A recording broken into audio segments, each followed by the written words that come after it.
જે મોલ વાળો હતો એને બોર્ડ માર્યું ને એમાં ભાવ લખ્યા શુદ્ધ ચોખ્ખું ઘી, એટલે મૂળી ચોખ્ખું નહીં.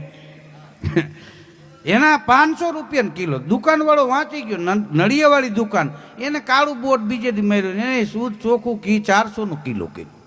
તો ઓલો વાંચી ગયો તો એને 400 કર્યા, દુકાનવાળા 300 કર્યો. રોજ ઉતારતા ગયા, 50 રૂપિયા કિલો સુધી લઈ ગયા. બોલો. પછી મોલવાળાએ 2 માણસોને મોકલ્યા કે એને કહી દો નાની નળિયાવાળી દુકાન છે, અમારે આવડો મોલ છે, ઘીના ભાવની હરીફાઈમાં ઉતરી ગયો, 500 રૂપિયા કિલો હતો એ 50 રૂપિયા સુધી લઈ ગયો, અમારે સામે એ તાગશે નહીં, ટક્કર નહીં લઈ શકે, કહી દો બંધ કરી દે હરીફાઈ. ઓલા માણસો ગયા કે ભાઈ શેઠે કીધું આ હરીફાઈ તમે બંધ કરો, નાના વેપારી છો, નળિયાવાળી દુકાન, એને મોટો મોલ, અને 500 રૂપિયા કિલો ઘી 50 રૂપિયા સુધી લઈ ગયા, તમે એના સામે તાગશો નહીં, ટક્કર નહીં લઈ શકો હરીફાઈમાં. દુકાનવાળો બીડી પીતો પીતો કે હવે અમે એને કહી દઈએ 3 પેટી નમતું નહીં દે, હજી 50 રૂપિયાનું કિલો ઘી કરશે ને અમારે મફત. હા, અને એ મફત આપશે તો અમારે 1 કિલો ઘી માથે 100 રૂપિયા, અને 1 આપતો બીડી. ઓ હા, ઓલા ગયા કે ભાઈ તો 3 પેટી સામે ટક્કર લેવાના.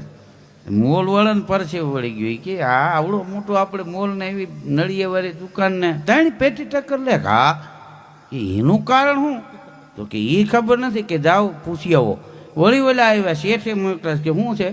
તો કે 3 પેટી ટક્કર લેવો નમતું નહીં દઉં, એનું કારણ શું? તો ઓલો કે તારો મોલ છે કે ના, કે એ જાણવું હોય ને તો મોલવાળાને આવવું પડે, અહીં ઉપડે અહીંથી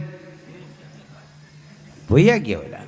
એ કે એ જાણવું હોય તમારે જવું પડે. તો એ શેઠ આવ્યો મોલવાળો, કે હું જ એ મોલવાળો શેઠ, કે બોલો.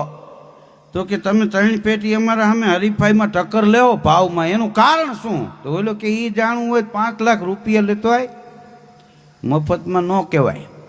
તો ઓલાને એમ કે કોઈ રે 5 પેટી જાણવા મળ્યા, 3 પેટી હું કામ ટક્કર લે એમ, 5 લાખ રૂપિયા લઈ કે આ 5 લાખ રૂપિયા હવે કે 3 પેટી ટક્કર લેવો, એનું કારણ શું? તો ઓલો કે હું ક્યાં ઘી વેચું છું, હું તો બોર્ડમાં લખું છું ખાલી.